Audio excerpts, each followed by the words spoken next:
અરવલ્લીમાં ડોક્ટરોએ પોતાની ફરજ ભૂલ્યા છે। મોડાસાની હોસ્પિટલમાં ડોક્ટરની બેદરકારી સામે આવી છે। ગાયનેક ડોક્ટર મેહુલ પટેલની બેદરકારી સામે આવી છે। પ્રસૂતિ માટે આવેલી મહિલાને કોઈ જવાબ ન આપ્યા હોવાનો આરોપ સાથે એક ઓડિયો ક્લિપ વાયરલ થઈ છે। દર્દીના પરિવાર સાથે મેડિકલ સ્ટાફનું પણ ખરાબ વર્તન થયું હોવાનો ઓડિયો ક્લિપમાં ઉલ્લેખ।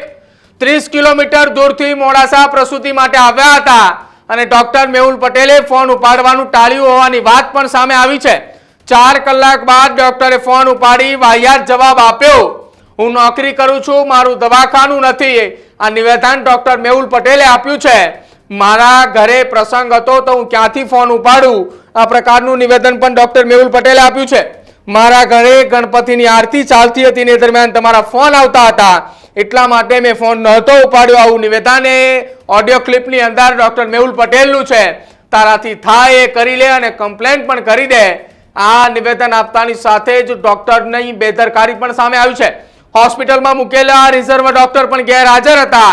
જો કે હવે એક સવાલ ઉઠી રહ્યો છે કે શું અરવલ્લીના મોડાસાની સાર્વજનિક હોસ્પિટલની અંદર ડોક્ટરની આ પ્રકારની બેદરકારી સામે કોઈ કાર્યવાહી થશે? સાંભળો એ ડોક્ટર મેહુલ પટેલને શું વાહિયાત વાત કરી અને જે ઓડિયો ક્લિપ સામે આવી રહી છે તેની અંદર તેમણે શું નિવેદન આપ્યું છે। તો ત્યાં દાખલ ના હું આઈન પર જોઈ લઉં છું સિસ્ટમ કઈ તો ચેતનભાઈ બોલું યાર, તમે ફોન તો ઉપાડો સાહેબ। ભલે ગેર પ્રસંગ હોય તો ક્યાંથી ઉપાડું પેલા? અરે એકવાર ફોન તો ઉપાડાય તો યાર। ગણપતિની આરતી ચાલતી હોય ક્યાંથી ઉપાડું? અરે પછી તો ઉપાડાય ને, કોઈ તો કોઈ જવાબ આપતા નથી। હા તો કમ્પ્લેન કરી ટ્રસ્ટ ઓફિસમાં જઈને મને હું કા કહીશ કે હા તે કમ્પ્લેન કર દો। હા કર દે કમ્પ્લેન, બરાબર? તો હું નોકરી પછી કરું છું પેલા, મારું હોસ્પિટલ નથી જો ખબર। અરે નોકરી કરો છો પણ જવાબ તો કોઈ આપવો પડે ને હા તો ત્યાં સિસ્ટર હોય ને, સિસ્ટર કહેવાનું ડોક્ટર બોલાવશે યાર।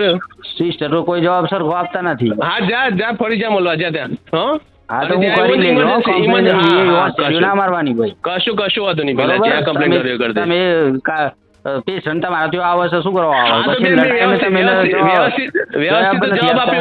વ્યવસ્થિત જવાબ આપ્યો પેલા તમે વાત કરો છો ભાઈ બરાબર? મેં જવાબ હરખો જ આપ્યો તો પેલા ભાઈને, બરાબર? શું કહ્યું કમ્પ્લેન કરી દે એટલે હું તને સંતોષ ના હોય તો કમ્પ્લેન તો કરવી પડે ને પેલા।